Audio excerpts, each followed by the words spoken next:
and we're live now. Like the desk was always like a little bit funky or something like that. And I just put a 25-pound weight on there and it was like solved immediately. So who knows later on, right? Stuff like that. Next time, yep. But I'm super psyched to have you on the line. Nathan Hirsch, you're based out of Boston, Massachusetts, right? Orlando, Florida. I'm from Massachusetts originally. You're in Orlando. So I'm in Miami. I'm like 3 hours south of you, by the way, or 4 hours, right? Awesome. Yeah, and I was just in like Fort Lauderdale. I've been to AdCon, I guess like the Tampa, Orlando area and stuff like that.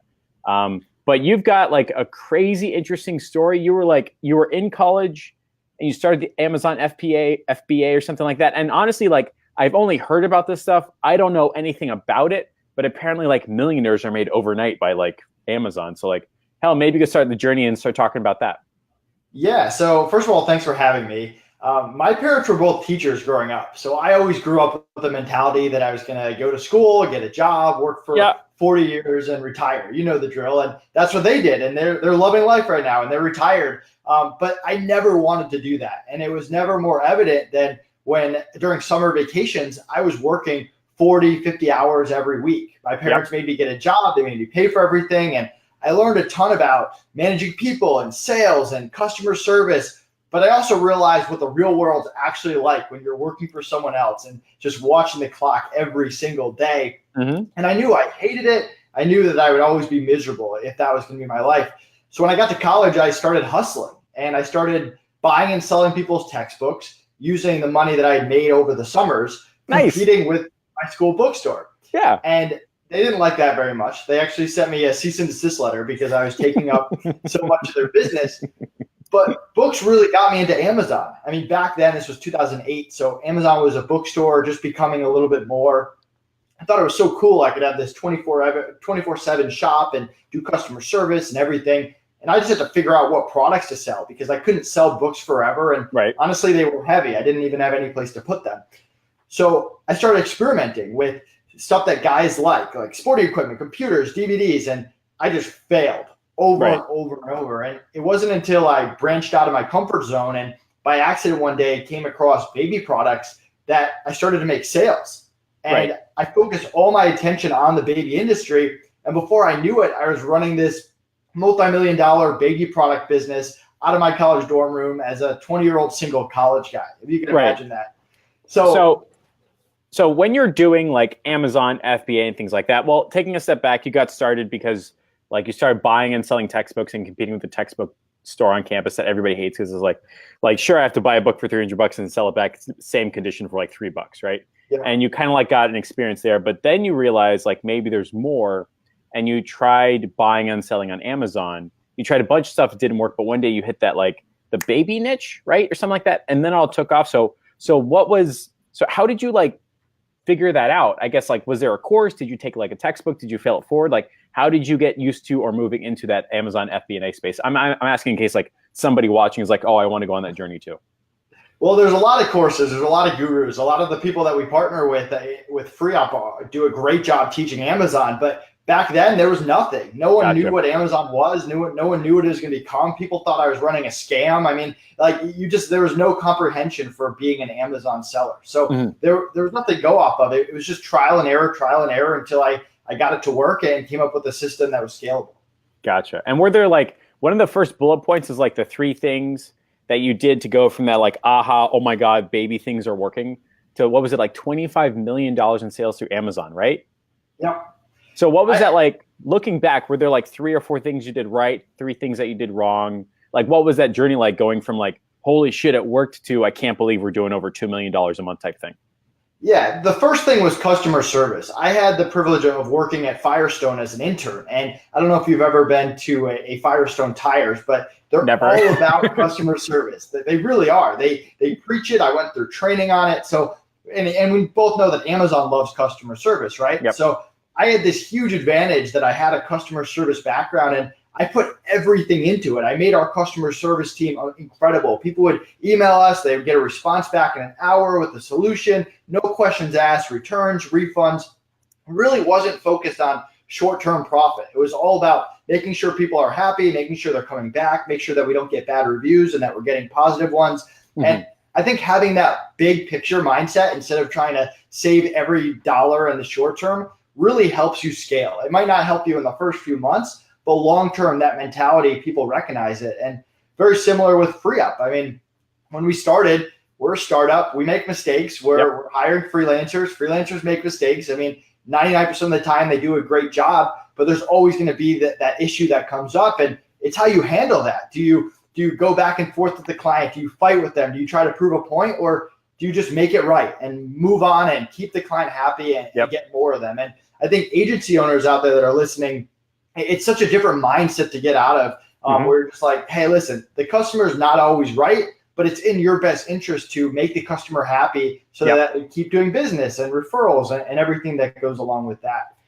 Let me ask you this then. So like, I guess, so like, we'll focus like the next 10 minutes on the Amazon FBA, because I think it's like pivotal for like you and your journey and for people watching and understanding. So you sold the first things and you have this like long history of customer service and support. So that made it important. Does that make Amazon send you more business? Does that make it easier for people to repeat buy? Or is there like some technical reason why like great customer service and support is like great for business? So like what I mean is like, I know Amazon ranks, right? But does doing better customer service and support climb you higher up in the rankings? Or does that just mean people are more apt to buy from you and because of you have like higher customer lifetime value and stuff like that?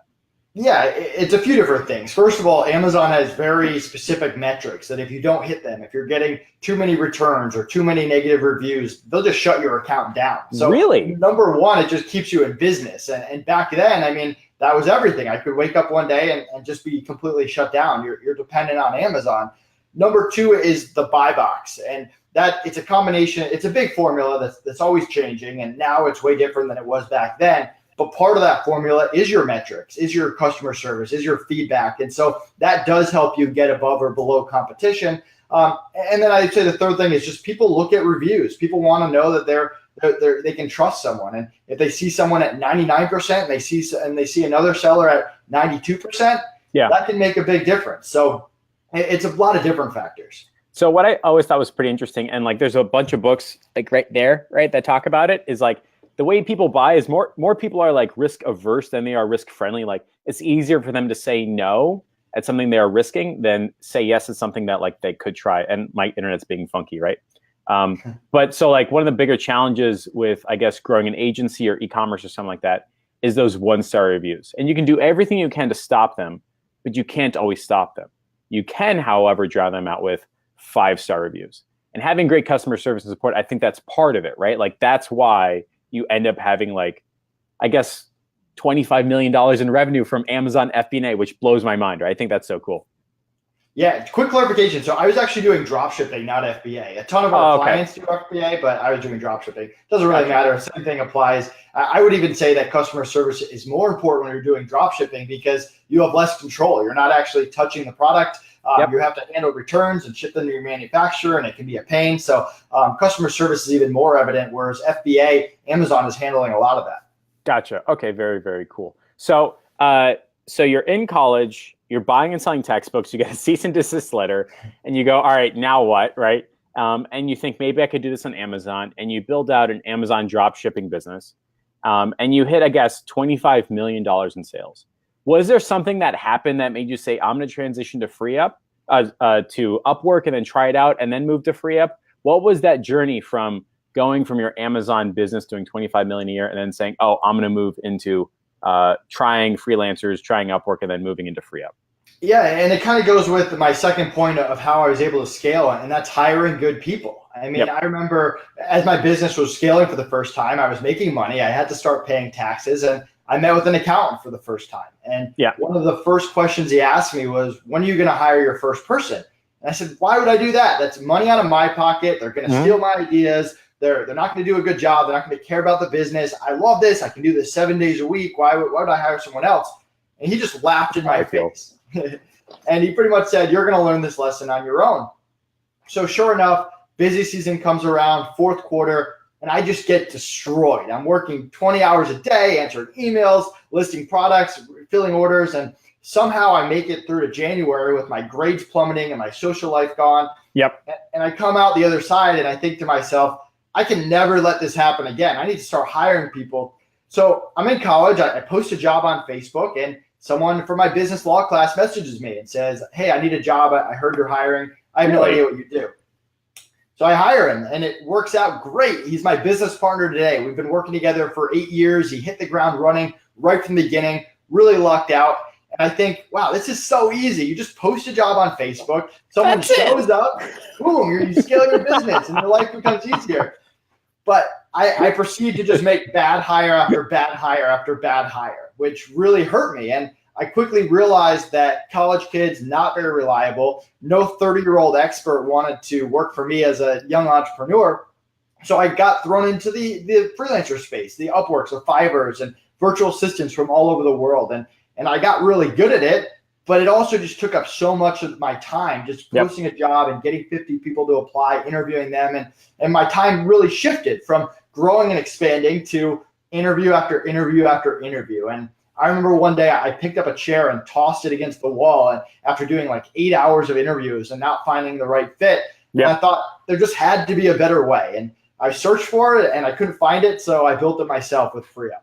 Gotcha. So I've gone through a similar journey. So I had 2 part-time people working in the office here, and like the whole scenario was like they were asking me what they should be doing, and I'm like, I don't know. You guys are adults. That's why I hired you. You figure it out, right? So like I immediately realized like in my core, I'm where you were, which is like I'm not good at hiring people, right? I just know that. I get it. I understand it. And so I had the same challenge like when it comes to growing, scaling Facebook ads, building out new Facebook ads, running campaigns, active campaign monitors, metrics, and all that. And so what I ended up doing, and this is a mistake that I made, which Emily Hirsch talked about at the Bob Mangat event, is that what entrepreneurs tend to do is they just hire entrepreneurs. And guess what happens? These people are entrepreneurs, which means they're going to start their own agency, right? They're going to do something different. They're not going to do the job that you need. And that was like a big learning lesson for me. And I guess you went through the same thing too. You lucked out with that first guy.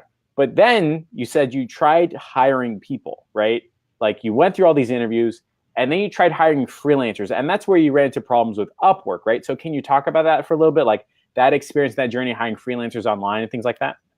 Yeah, and it's not Upwork in specific. It's lots of different marketplaces out there. It's just time. I mean, it's pretty much just a big database of applicants. And yes, you can leave reviews, but reviews can be manipulated. And people always look good when you talk to them for the first time. And you're filtered through all these people with all these other clients competing with those people. You hire them, and let's say you make a good hire and you really like them, and one day they quit on you. You're right back where you started interviewing all these people again with no protection. I mean, you can always make more money, but you can't get your time back. And I think that was my big realization is I need a way to just cut out how long it takes me to get access to talent. If I need a graphic designer, I want to be able to click a few buttons, get a graphic designer sent to me, and start the work, not start the work in 2 weeks when I find the person that I want.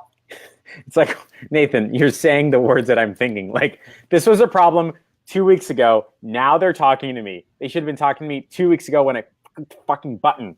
But yeah, that's a constant challenge. And I've tried hiring on back before, like they merged Freelancer and Upwork.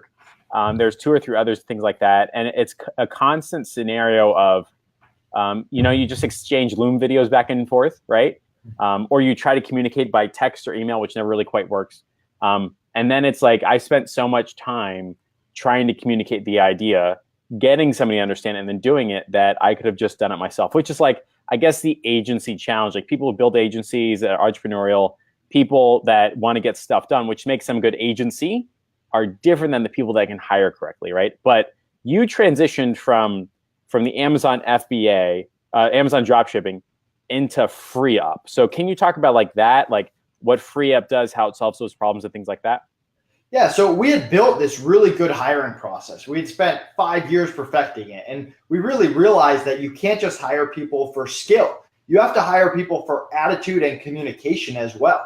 People who are positive and passionate about what they do and not just in it for the paycheck and don't get aggressive the second that something doesn't go their way, but also people that can communicate, that can hit deadlines, hit estimates, let you know if there's an emergency, that can obviously speak your language at a high level, that things don't turn into he said, she said down the line. So we had built this process and we had come up with the idea, what if the entry into the marketplace is to get through our vetting process? So the people that get in not only are honest about the skills that what they can and cannot do, but they also have a great attitude and great communication skills. And then we're going to back that up to make sure that people are protected because I mean, this is real life. These are real people. I think I just hit my desk again.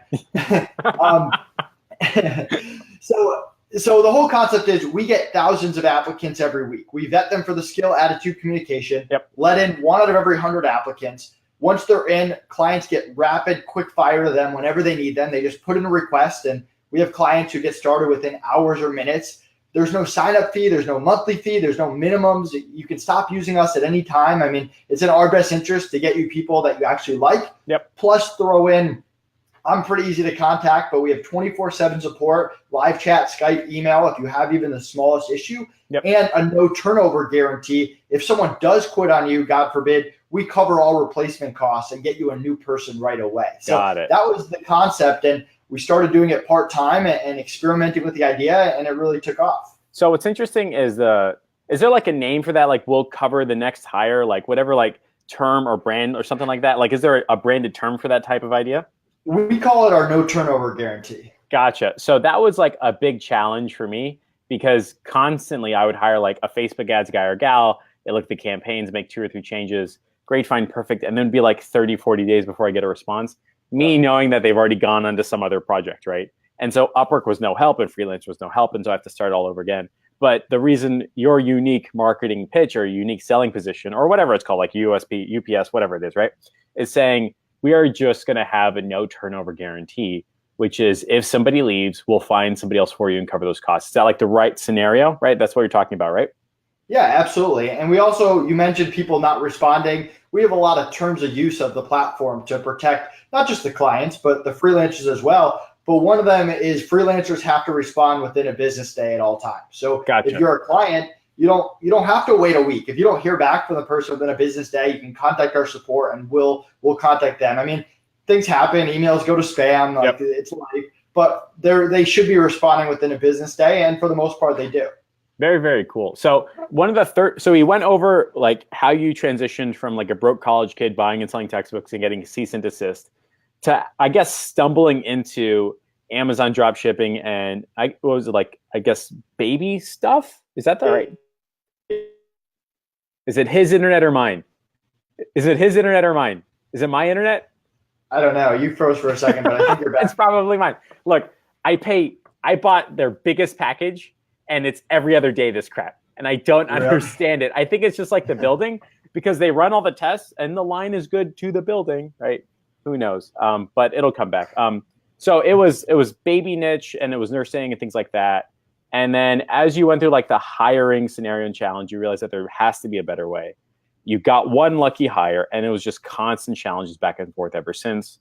And you tried going in this journey, and then you just set up FreeeUp to solve specifically those problems.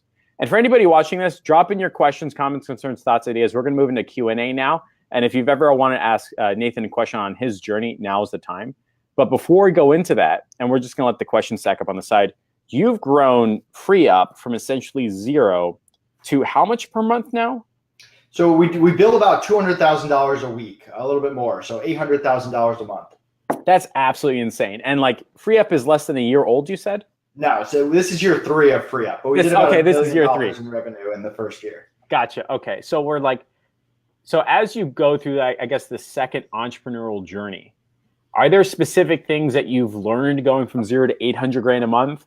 Are there things that you wish you had done before? Or for anybody watching this, starting their own, I guess you could say like software as a platform or whatever, like the agency or the freelancer model is.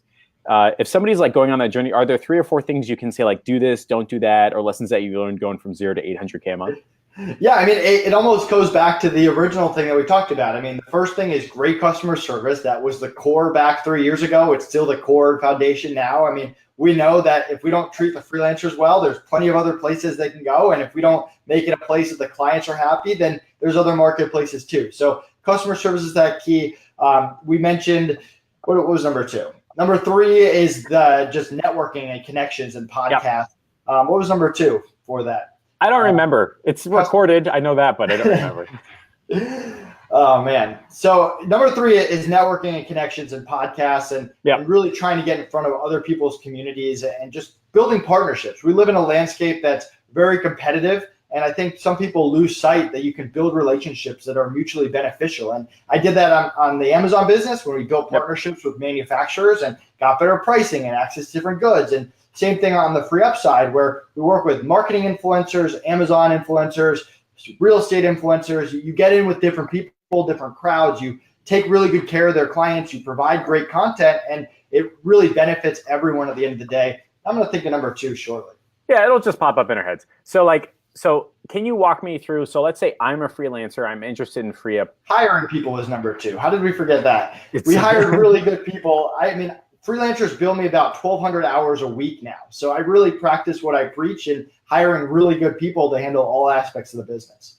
That's absolutely insane. I'm super psyched to hear that, by the way. Like hearing somebody that made it to the other side just like gets me excited. But like, can you go into like, so let's say there's a freelancer watching this interview right now and they got space for like 2, 3, or 4 more clients. What is the FreeeUp vetting process like for that future freelancer? Yeah, so you can submit an application right on the site. It'll ask you a lot of questions about your background, your skills, what services you want to offer on the platform. We'll review the application. We'll invite you for an interview if you pass. We do a one-on-one interview where we have a lot of skill questions and tests for you. We also test for attitude and have different things to talk to you about pretty much how you offer your services in your business. Yeah. And if you pass that, we have 15 pages of communication best practices based on my own hiring experience that you have to memorize and get tested on before you get into the platform. And once you get on the platform, it's pretty easy to get kicked off. I mean, skill-wise, if you're experimenting on our clients or taking things that you don't know how to do, poor attitude, or bad communication skills, it's very fast to get kicked out. Very interesting. So that makes it easier for the clients to stick around longer because they've got, I guess you'd say, freelancers that have a vested interest in staying around longer, that have already been pre-vetted. And don't you have like a skills table of like how much stuff normally costs or something like that? When I saw that, like that blew my mind. Like I didn't have to like argue about hours or something like that. You're like, oh, it's almost a flat rate, that kind of thing, right? Yeah, so the freelancers set their own prices on the marketplace. You can negotiate, you can agree to fixed prices. I created an infographic that is constantly evolving. If you go to freeup.com with 3 E's/pricing, and I tried to capture ballpark pricing for different things. And I mean, some people might be lower, some people might be higher, but for the most part, it's a good gauge into where the market is right now. And I also like to say that there's 3 different levels of people to hire. And I think this is helpful, especially for you agency owners out there. You've got the basic level, $5 to $10 an hour, non-US. When you think of outsourcing, these people are followers. They might have years of experience, but they're there to follow your systems, your processes. Mid-level people, 10 to 30, more specialized, graphic designers, bookkeepers, writers. You're not teaching someone to be a graphic designer, but they're not consulting with you either. And then the experts of 25 and up that can consult, project manage, execute high-level game plans. So you've got these different levels, and as you build your agency, you're going to need to pull from all 3 levels and think of it like a Tetris that you're kind of putting the pieces into place to make it work and become scalable. So that's interesting that you brought up those 3 tiers because I made the mistake, and I bet everybody else here has made this mistake of saying, oh, just get a VA. That's like, great, we'll just get a VA. That'll save everything for the better. But you specifically tore that apart with just one sentence, which is when you're hiring somebody for less than $5 to $10 an hour, they are following your lead. And if you don't have something to follow, they're not going to succeed. They're just going to follow like your errant processes of like firing one email with no guidance, and they're not going to be successful. And so when somebody's like that, they really need like the second or third tier. And so what I really like taking out from your statement is like, if you are an agency owner watching this interview and you want to hire or at least solve your problems by getting someone else to do it, you can't immediately get somebody outside of the US for $5 to $10. You get that after you've established steps, after you established a process, after you've established the thing that you're doing. And until you've done that, you're not going to have that person set up for success. Maybe you should be working with somebody that's like a tier 2 or even a higher than that, just so you can like understand their process and then make it your thing and then teach somebody else, which I thought was like pretty interesting. I don't know if you meant to say that, but that's how my brain's like interpreting it, right? You summed it up really well. Perfect, right? That worked out pretty well. All right, guys, so ask your comments, questions, and concerns, thoughts, ideas. We talked about 3 big things so far today. The first is we've talked about how Nathan went from a broke college kid to an Amazon dropshipper and making $25 million. I wanted to ask you, what was your experience scaling, going from, let's just say, like the first 3 months to the last 3 months? Was it just like blood, sweat, and tears, tearing your hair out? I have no idea what I'm doing. Or was it like, click Facebook ads and all of a sudden your revenue goes up? What was that like experience like? Well, I'm a workaholic, so I feel like anything I grow, it's because I go all in. And you always talk about hiring people to get your hours back. Well, there's two ways to go about that. You're either getting the hours back and transitioning into lifestyle, right? You spend more time with the family, more time traveling, or you get those hours back, and those hours now are focused towards expansion. And I've always been one where it's focused on expansion. So I was constantly working throughout that entire time, and I'm sure one day I'll have a family and maybe my priorities will be different, but that's really how I've attached business. But yeah, I mean, Amazon was great. I got in at an amazing time. We were doubling every year, and we grew from $1 million to $3 million to $5 million a year. And then we kind of maxed out around that $5 to $6 million a year. I mean, the courses, the gurus came out, the space became more competitive. Amazon became harder. So we're still doing good, but we're not doubling every year. So that's kind of how the trajectory went. And it's definitely one of the reasons why I pursued FreeeUp. I mean,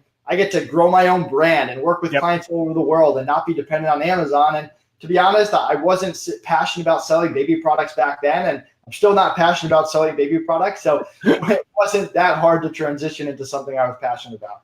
Gotcha. And so James Claybrooks asks, are you still active on Amazon? How did you exit the business? What was that experience like?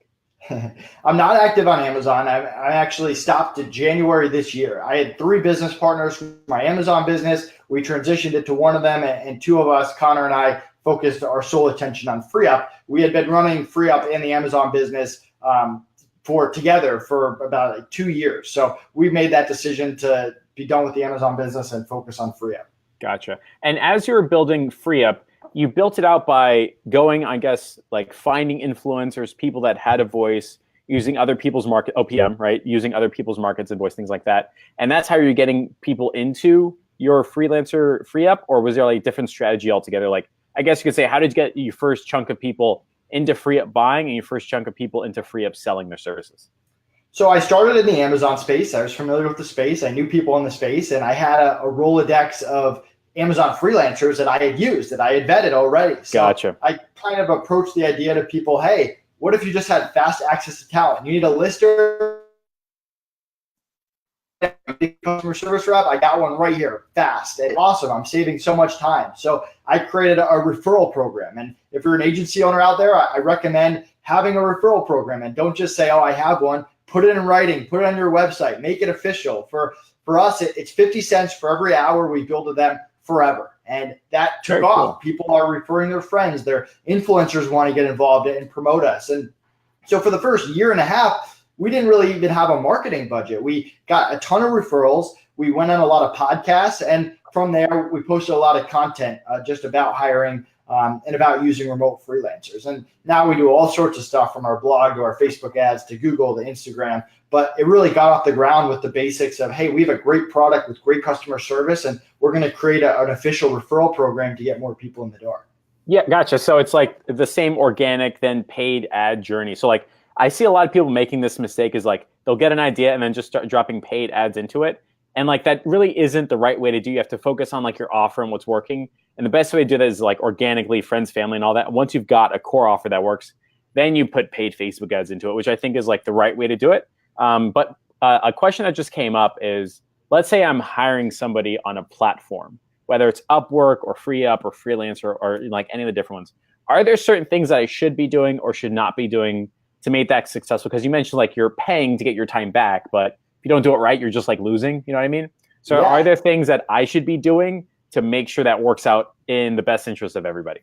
Yeah, so I have a 5-step hiring process, and you can probably see a video of this online, but I'll kind of sum it up. So the first step is identifying what you want to take off your plate and coming up with 2 lists, pretty much a list of day-to-day stuff that takes up a lot of your time that you want to get your hours back, so the basic level freelancers, or stuff you're just not good at. Where are your weaknesses? What are you doing that is outside of your core competency? And that's where you hire the mid-level and the experts. So step 1, identify what to take off your plate.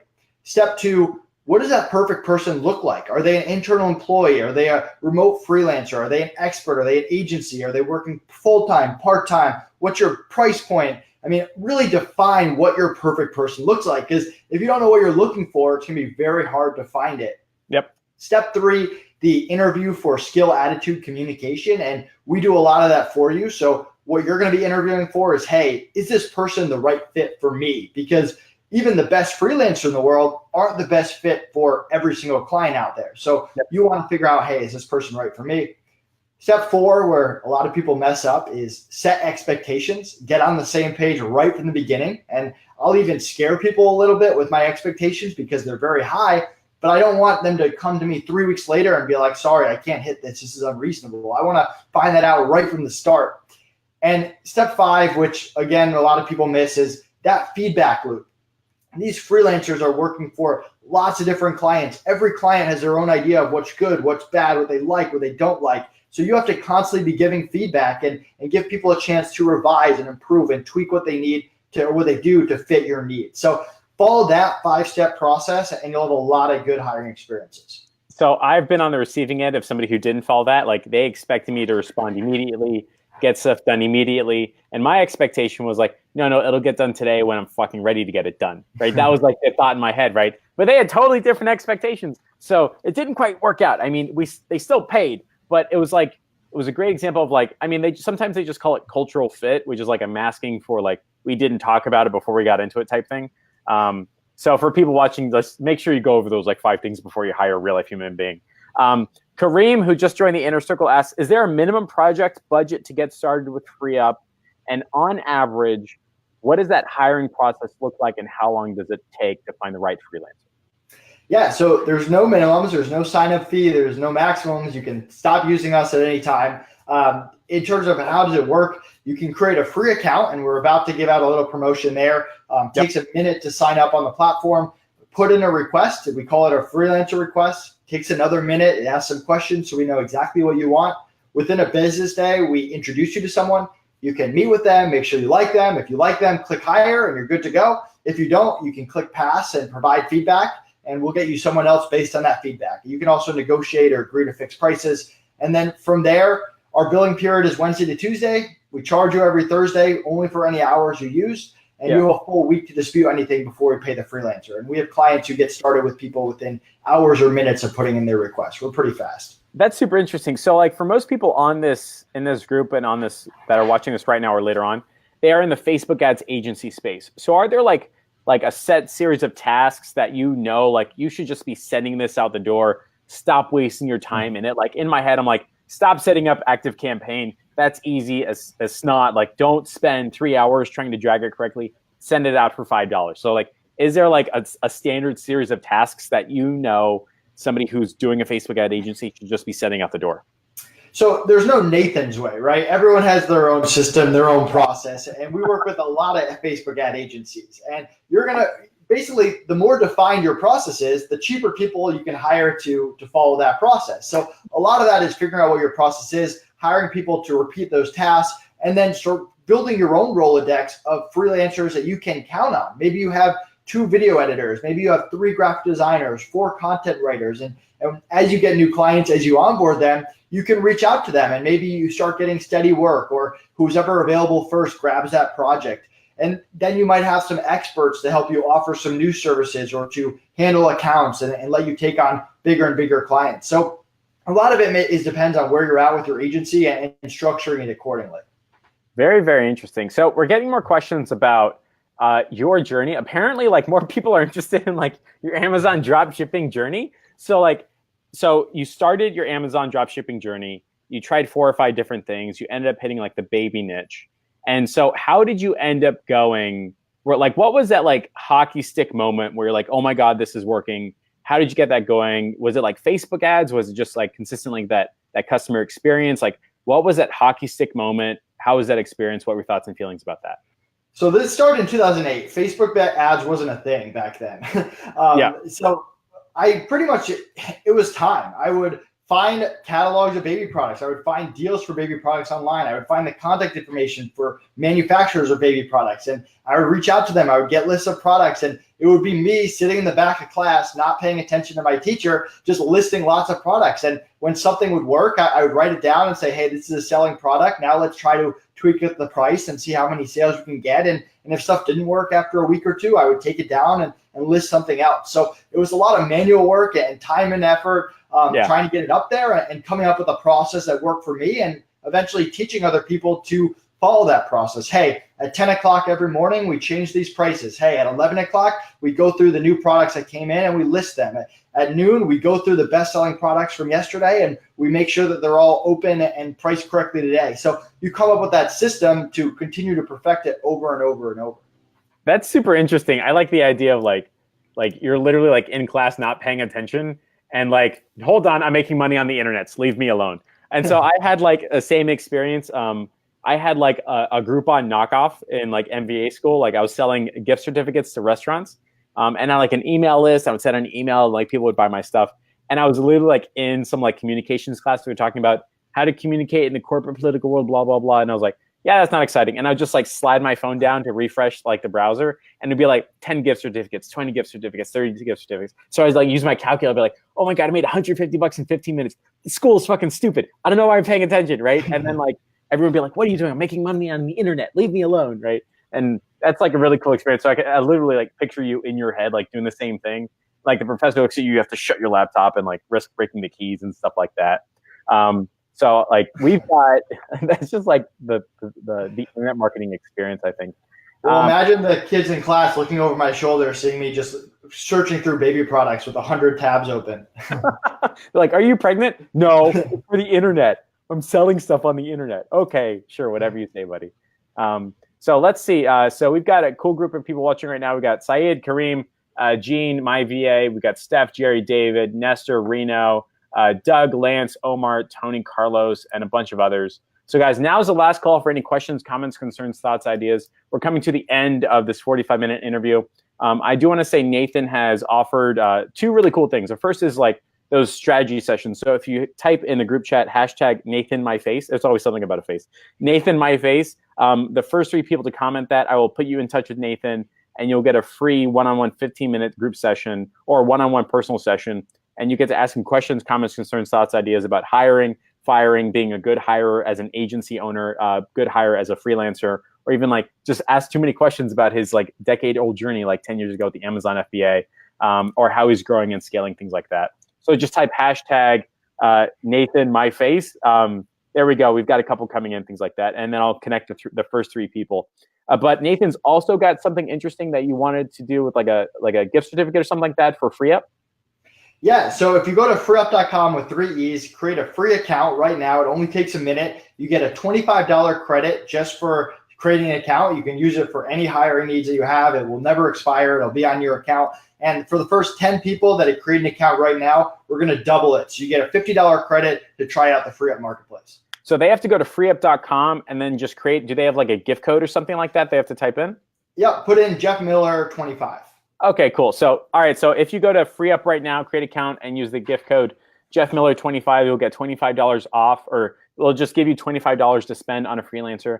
And if you're one of the first, credit will just be added to your account. Whenever you get your first invoice, $25 will get deducted. Beautiful. And if you're one of the first 10 people on here, that 25 will be doubled to 50, which is pretty darn cool. So we've got 3 people right out of the gate. We got Daniel, Dylan, and Kareem, and those are the 3 people that I'm connected with Nathan. Sorry, Daniel, Dylan, and Carlos. Kareem didn't type in the word correctly or in time. And I'm going to connect the 3 of you one-on-one with Nathan, and you guys can figure out and pick Nathan's brain and do all that fun stuff. And for everybody who's still like on the fence about creating an account, just create an account, and you will get $50 added to it if you're the first 10 people. So Nathan, I want to say, was there any last closing questions, comments, concerns about somebody watching this right now that's either starting an agency, growing an agency, or looking to hire or fire or get paid on FreeeUp? Yeah, so there's only one way to scale a business, and it's eventually hiring. I mean, there's very few $5 million a year agencies out there that are solo operations. You're going to have to hire people. You're going to have to get people you trust. You're going to have to take some risk. And I really look forward to helping you guys grow your agency. And if you have any questions, feel free to reach out to me. You can check out the FreeeUp YouTube channel, the FreeeUp blog, add me on social media. We want to provide as much content as possible to you guys to help you scale your agencies. Very, very cool. So something I'll be doing later this week inside of my inner circle is going through the hiring and firing and vetting process with FreeeUp. I think it'd be really cool because I think we talked last week, and while I've done that, I wrote down like 5 things like I wish somebody else did for me, right? And one of them is like I'm starting to do shock and awe boxes from like Dan Kenny talks about, like when somebody hires you, you send them a shock and awe box. So like I'm not showing the cover, but like look, there's butts on it, right? And so like I'm looking at this going, man, I wish somebody to help me figure this out. And so that's like on the to-do list. And what you mentioned earlier is like if you have a great process, you can hire for cheaper. If you don't, you have to pay like a lot of money right out of the gate. So like I'll be doing that and documenting inside my inner circle. But yeah, Nathan, it's super cool. I'm super psyched for your success. It's always awesome to get connected with you and people like on your journey. And just kind of in summary, talked about 3 really cool things. The first is what your journey going from essentially a cease and desist letter, buying and selling books, to an Amazon drop shipping and doing $25 million. The 3 big problems that you had trying to hire people and get moving in the right direction to grow FreeeUp, and the right way that you grew FreeeUp from 0 to 800 grand a month, which for the most part was just podcasts like this, right? Podcasts, webinars, partnerships, lead generation, cold calls, referrals. Like that old school marketing stuff that fell out of favor. You know, the hard work part. Look at that, right? The hustle, yep. Very cool. So Nathan, I appreciate the love. I appreciate the time. We're going to bring this sucker to an end. Nathan, stay on board real fast. I'm just going to click end broadcast. But for everybody watching, I appreciate the time. This video will be inside of the public group. You can reach it at any time, and I'll be sending those invites to the 3 people. And last call, if you set up an account and use the code JeffMiller25, you'll get $25 added to it. And for the first 10 people, you'll get $50 added to it. So that's it, everybody. Kick ass, take some names. Have a good time, Nathan. Stay on the line, and see you later, everybody. Bye.